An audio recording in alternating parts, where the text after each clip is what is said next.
Ako sang i-promote ang akong sapatos mga madam shi nga grabe jud kanindo tan-awon sulod sa court. Char. Pero yung pagkahayaga mga madam shi murag maikog ako mga kauban mo tunog. So hello mga madam shi. So for today's video, magduwa na sa taog volleyball sa Banigan. So I'm with my daughter nga feeling wapa. Iwan sa iyang ma.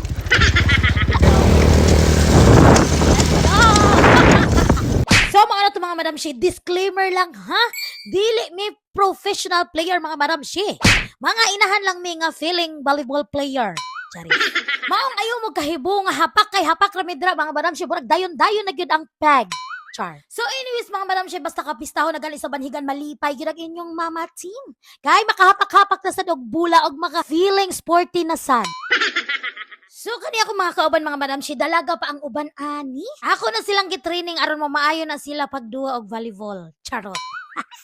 So si kansit na daini na video mga madam shi no, kay wala ko nakaduwa pag first set kay ako gipalabi nila mga madam shi aron dili mangduod ang uban nga dili makasulod. Charis.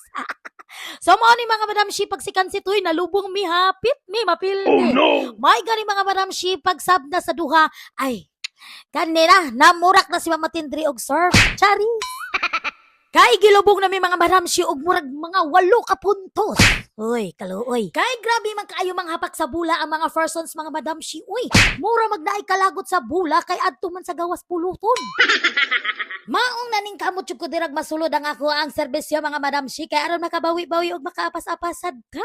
Kaluoy sa Ginoo mga madam shi ay nakatawid naman po ang ato mga serbisyo. May nalang po mga madam si makadaginot taog daog kay wala pagit taon mi nakasulay og daog. Last year mga madam si naka-third ang mga persons. Pero ang uban na mga kauban mga madam si wala na diri ato na sa Pikas team. Maong this year mga madam si paningkamutan nato nga makakapyot na pud ta sa ikatulo. So anyway mga madam si sa dili pa na mahuman ni atong video ako sang i-promote ang akong sapatos mga madam si nga grabe jud kanindo tan-awon sulod sa court. Char. Pero yung pagkahayaga mga madam shi murag maikog ako mga kauban mo tunog. Dito mga madam shi wala gid ko nagmahay nga nipalit ko ani nga sapatos kay grabe jud ka komportable isuot og perte jong pagkagaana.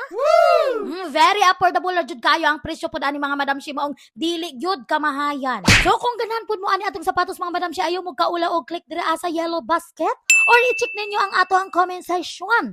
Kay dira ara ninyo makita ang nindot kay nga sapatos na parehas sa ako Kung dili mo kaganahan mga madam shi kay ngunana kahayag ang imong sapatos awayo og kabalaka kay napud sila laing color nga pwede nimo pilian. So mga to mga madam shi nakadagap ang mga persons nakaragyod in tahon. Maong diri na lang ko to mga video. Bye.